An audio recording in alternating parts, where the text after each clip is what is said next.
22 ஆண்டுகளுக்கு முன்பு வந்து என்னை பல இடங்களுக்கு என்னை தோளில் தூக்கி சுமந்து சென்ற ஒரு மாபெரும் ஒரு இளைஞர் என்னோட சகோதரர் பார்த்தர் சாதி அவர்கள். பல பேர் பழகிட்டோம், பல பேர் நம்ம பண்ணிட்டோம், யார்கிட்ட போயிட்டு நம்ம எதையுமே வந்து எதிர்பார்த்து பழக்கவில்லை. நம்ம வெள்ளந்தியா போய்கிட்டு இருக்கோம். அதனாலதான் நமது சட்டமன்ற உறுப்பினர் எதிர்கட்சி தலைவர் சொன்னது போல நம்ம எதையும் வந்துட்டு வெளிப்படையா பேசுகிறது. ஏன்னா நாங்கள் அந்த பொது உடைமை, இந்த பட்டுக்கோட்டை, கவிஞர் தமிழ்வழி, இன்றைக்கு நிறைய பேச முடியாத சூழல் இருக்கிறது. இன்றைக்கு கவிஞர் தமிழ்வழியை பற்றி நான் 45 நிமிடம் கொடுப்பீங்களா ஐயா முத்தையா? 40 அவர் தான் முத்தையா 45 நிமிடம் எனக்காக ஒதுக்கி இருக்கிறார். பேச்சை கேட்க வேண்டும் என்று சொன்னால் வாய்ப்பு உள்ளவர்கள் தமிழ்ச்சங்கத்திற்கு வந்து விடுங்க. அடுத்தது நான் என்ன சொல்றேன்னா, பாவேந்தர் பாரதி பிறந்த மண்ணில் இருக்கும் இல்லையா, தன்பெண்டு தன்பிள்ளை சோறு வீடு சம்பாத்தியம் இவையுண்டு தானுண்டு என்போன் சின்னதொரு கடுகு போல உள்ளம் கொண்டோன் தெருவார்க்கும் பயனற்ற சிறிய வீணன். கவனிக்கணும். கண்டலனா என் சிற்றோர் என்போன் உள்ளம் கடுகுக்கு நேர்முத்த துவரை உள்ளம் தொன்னை உள்ளம் ஒன்றுண்டு தன்னாட்டு சுதந்திரத்தால் பிற நாட்டை அபகரித்தல் ஆயுதங்கள் பரிகரிப்பார் அமைதி காப்பார் அவரவர்தம் வீடு நகர் நாடு காக்க வாயடியும் கையடியும் மலரை செய்வார் மாம்பிஞ்சு உள்ளத்தின் பயனும் கண்டோம். அப்படி வைங்க. கடைசி பரா சொல்றான், தூய உள்ளம் அன்பு உள்ளம் பெரிய உள்ளம் தொல்லுலக மக்கள் எல்லாம் ஒன்றே எண்ணோம் தாயுள்ளம் தனிலென்றோ இன்பம் அங்கே சண்டை இல்லை தன்னலம் தான் தீர்ந்ததாலே முடிக்கிறார். இந்த வரியை தான் நம்ம எடுத்துக்கணும். தூய உள்ளம் அன்பு உள்ளம் பெரிய உள்ளம் தொல்லுலக மக்கள் எல்லாம் ஒன்றே எண்ணம் தாயுள்ளம் தனிலென்றோ இன்பம் அங்கே சண்டை இல்லை தன்னலம் தான் தீர்ந்ததாலே. இன்றைக்கு வீட்டில் பிரச்சனைன்னா தன்னலத்தால் வருவது, வீதியில் பிரச்சனை என்றால் ஊரில் தன்னலத்தால் வருவது, நாட்டில் பிரச்சனை என்றால் தன்னலத்தால் வருவது, இலக்கிய அமைப்பில் பிரச்சனை என்றால் தன்னலத்தால் வருவது. Very simple. ஆகவே இந்த தன்னலத்தை விட்டு விட்டு நாம் ஒரு பொது நலத்தை நோக்கி ஓடுகிற பொழுது நமக்கு நல்லது கிடைக்கும். தமிழை முன்னிலைப்படுத்துங்கள், தமிழ் சமுதாயத்தை முன்னிலைப்படுத்துங்கள், மனிதத்தை முன்னிலைப்படுத்துங்கள். பெற வேண்டிய வர வேண்டிய புகழும் பேரும் உங்களை தேடி வரும். இன்னைக்கு நிறைய பேர் அப்படி இல்லை. என்ன பாத்தியா, அழக பாத்தியா, என் வண்ணத்தை பாத்தியா, எண்ணத்தை பாத்தியா. முத்தையாவுக்கு ஒரு வேண்டுகோள், நீங்க வண்ணத்தை பார்த்து எடை போட்டு விடார்கள், எங்கள் இதயத்தின் எண்ணத்தை பார்த்து எடை போடும்.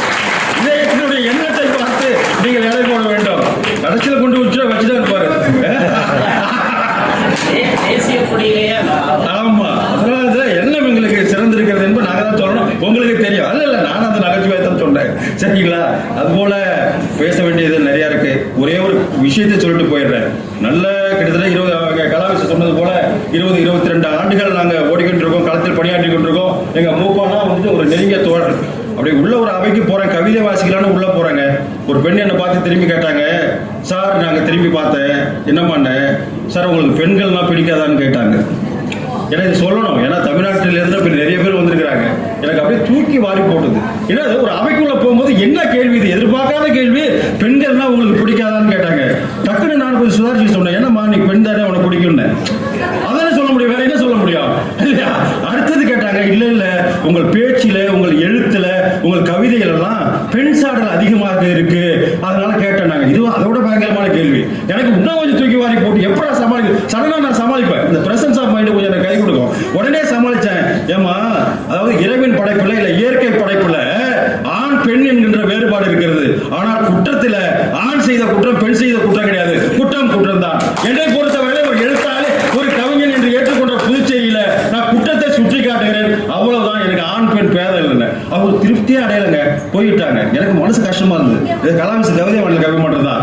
எனக்கு 2 மணி நேரம் மனசு போட்டு குழப்பிருச்சு.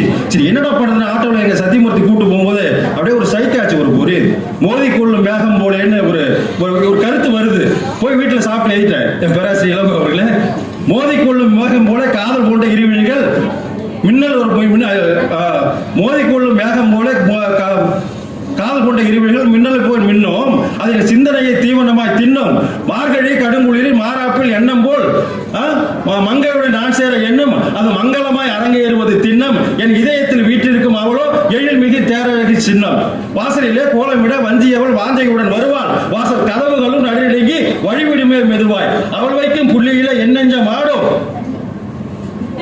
அதில் வைக்கும் மஞ்சள் பூ மகிழ்ந்து அவளோடு உறவாடும் இறை எனவே உண்ண வரும் எறும்புகளும் குருவிகளும் அவள் முகத்தை நாடும் எண்ணி எண்ணி அந்த நாளும் இன்பமாக ஓடும் அந்த நேரம் வந்து விட்டால் எந்த நெஞ்சம் ஆடும் இறைவனுக்கு ஏற்றிட்டு ஒரு ஆலயத்தில் திருவிளக்கு அன்றாடம் அணைந்து விடும் நெய் விளக்கு உனக்காக ஏற்றி வைத்த மன கோயிலிலே ஒரு விளக்கு அது என்றுமே அணையாத அன்பு விளக்குன்னு ஒரே சொல்.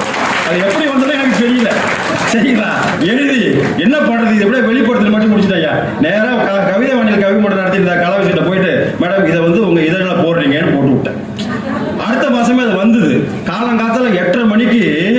ஃபோன் வருது சார்னாங்க. என்னமான்னு கேட்டேன். சார் இந்த கவிதை வாணியில் உங்க கவிதை வந்தது என்ன, எனக்கு வந்துட்டு ரொம்ப சிறப்பா இருந்தது சார்னாங்க. அப்பதான் அவங்க திருப்தி அடைஞ்சாங்க. யாரு? அந்த அம்மா. நான் சொன்னேன், ஏமா நான் மத்திய அரசுல ஒரு பொறுப்பான பதவியில இருக்கேன், நான் மேடையில் ஏறிக்கிட்டு காதல் கத்திரிக்காய் பேசினா இந்த சமுதாயம் என்ன நினைக்கும்? ஆக ஆற்ற வேண்டிய கடமைகள், செய்ய வேண்டிய பணிகள் நிறைய இருக்கிறது, அதை நான் செய்து கொண்டிருக்கிறேன். எனக்கு காதலும் தெரியும், காதலிக்கவும் தெரியும், நான் காதல் திருமணம் தான் செய்து கொண்டேன் என்று. அதுக்கப்புறம் தான் அந்த அம்மா கூலாயிட்டு. எதுக்காக இதை சொல்லுகிறேன்னா, கவிதைக்கு சில ஆற்றல் இருக்கிறது, அதை நாம் சரியாக பயன்படுத்திக் கொள்ள வேண்டும் என்பதற்காக சொல்லுறேன். சரிங்களா? அப்படியே வந்தாச்சு. ஆக தன்னலம் இல்லாமல் என்னை படைத்திருக்கிற என் அன்னைக்கும் என் தந்தைக்கும் என்னை வளர்த்திருக்கிற என் சகோதரர்களுக்கும் நான் நன்றி சொல்லணும். சரிங்களா? எதுவுமே எனக்கு வந்து கவலை கிடையாது. நிறைய பேர் சொன்னாங்க, என்ன சார் பண்ண போறீங்க 2 பெண், என்ன பயமுத்துறான், இது சொல்லி ஆகணும். முதல்ல அவங்க எப்படி ஆரம்பிக்கிறானுங்க, சார் உடம்ப பாத்துங்க சார், நீங்க வந்து என்ன சார் இப்படி சுத்திக்கிட்டு இருக்குன்னு ஆரம்பிக்கிறான். அடுத்தது என்ன சொல்றான், சார் 2 பொட்டை புள்ள இருக்கு சார், பணம் காசு சொத்தை சேர்த்து வைங்க சார். அடுத்தது அதுக்கப்புறம் என்ன சொல்றான், சார் நீங்க குடும்பத்தை பாத்துக்கிறீங்களா இல்லீங்களா சார், என்னதான் சார் பண்றீங்கன்னு கேட்கறான். 3வது. அடுத்தது இதெல்லாம் தாண்டி போட்டோம்னா, சார் நீங்க ஆபீஸ்ல வேலை செய்யறீங்களா, இல்ல வேலை செய்யற மாதிரி ஏதாவது டுபாக்கோ போடுறீங்களா? நம்மள மொட்டைக்கிறதுக்கு என்னென்ன சொல்றாங்க பாருங்க. அடுத்தது 5வது சொல்றான், ஆகா நீங்க அந்த ஊருக்கு அடிக்கடி போறீங்கல்ல, இப்பதான் சார் புரிஞ்சுது, ஏதோ சம்திங் இருக்கு. என்னடா நினைச்சிட்டு இருக்கீங்க? ஏய் நான் பாட்டு என் பாதையில போயிட்டு இருக்கேன், என்ன ஏதாவது விடுறீங்களா நீங்க? தானும் படுக்க மாட்டான், தள்ளியும் படுக்க மாட்டான், தானும் உட்கார மாட்டான், தள்ளியும் உட்கார மாட்டேன்னு இவனுக்கு எதுவும் செய்யறது இல்ல, செய்யற நம்மளை போட்டு ஏதாவது பண்ணிடுறாங்க. ஆகவே சரி, நிறைய பேச வேண்டிய நேரத்தில் அங்க வந்துருங்க. இங்க இருக்கிறவங்களா 45 நிமிஷம் அங்க பேச போற, தமிழ் மொழி பத்தி பேச போறேன். அவன் தான் சொன்னான், தமிழனே நான் உலகின் சொந்தக்காரன், தனி முறையில் நான் உனது புதிய சொத்து, தமிழான கவிதை போல அழிக்க வந்தேன், அவ்வழியே உனை திருத்த ஓடி வந்தேன், இமை திறந்து பார் விழியை அகலமாக்கு, என் கவிதை பிரகடன உலகம் எங்கும் திமி திமின்று எழுகின்ற புரட்சி காட்டும் சிந்தனைக்கு விருந்தாகும் உண்ணவான். நான் சொல்றேன், தமிழனே நான் உலகின் சொந்தக்காரன், தனி முறையில் நான் உனது புதிய சொத்து. இனிமேல் தான் நீங்க பார்க்க போறீங்க. அது முத்து முன்னிலையாக நான் சொல்லி கூறிக்கொண்டிருக்கிறேன். என்னுடைய பணிகள் அது ஒரு அளவுக்கு மேல போயிட்டு இருக்கு. சிறப்பு. அவர் எங்க கண்ணகி வந்துட்டு எனக்கு ஆதரவு தரேன்றாங்களே, உண்மைதான். எங்ககிட்ட கவிதை வாணியில் கலாவிச ஒருத்தர் கேள்வி வச்சிருச்சு, என்ன நீங்க பாரதி பத்தி பேசிட்டீங்க, பாரதி பத்தி பேசிட்டீங்க, ஏன் செல்லமலை பத்தி ஒண்ணும் பேச மாட்டீங்கன்னு ஒரு கேள்வி வச்சுட்டாங்க. அந்த அவையில யாருக்குமே பதில் சொல்ல முடியல. ஏதாவது கேள்வி கலாவிச கரெக்டா வைப்பாங்க, இன்னும் செல்லமலை நீங்க யாரும் கண்டுக்க மாட்டீங்களான்னாங்க. நான் சொன்னேன், சண்முக சுந்தரம் போல, உங்கள் வீட்டுக்காரர் போல பாரதி கிடையாது. பாரதியில் 100ல் ஒருவன் அல்ல, 1000ல் ஒருவன் அல்ல, 10,000ல் ஒருவன் அல்ல, லட்சத்தில் ஒருவன் அல்ல, கோடியில் ஒருவன். பாரதி கோடியில் ஒருவன். அவனை அவளது மனைவியும் அவளது குடும்பம் தான் பார்த்துக் கொள்ள வேண்டும். பதில் நான் தான் சொன்னேன், அவனை பார்த்துக்கணும். ஏன்னா அவன் கோடியில் ஒருவன், என்னை போல சாதாரண சண்முக சுந்தரம். ஆக பொதுவெளிக்கு என்னை போல் வந்து விட்டால் அதை குடும்பம் தான் பார்க்க வேண்டும், அதை கண்ணகி பார்த்துக் கொள்கிறாள், என் பிள்ளைகள் பார்த்துக் கொள்கிறாள் என்று சொல்லி அனைவருக்கும் நன்றி. விஜய் அம்மா இவங்கெல்லாம் வந்து பாத்தீங்கன்னா என்ன பண்ணி நைட் 12 மணி வரைக்கும் இங்க வந்துட்டு போயிருக்கிறாங்க. ரொம்ப உண்மையிலே வந்துட்டு நான் சொன்னேன், எனக்கு வந்துட்டு 5வது சகோதரர் பாத்தீங்கன்னா இதெல்லாம் 12 மணிக்கு பணி செஞ்சுட்டு போயிருக்கிறாங்க. ஆகவே எப்படிலாம் நன்றி சொல்லணும்னு தெரியல. அனைவருக்கும் நன்றிங்க சொல்லிடுறேன்.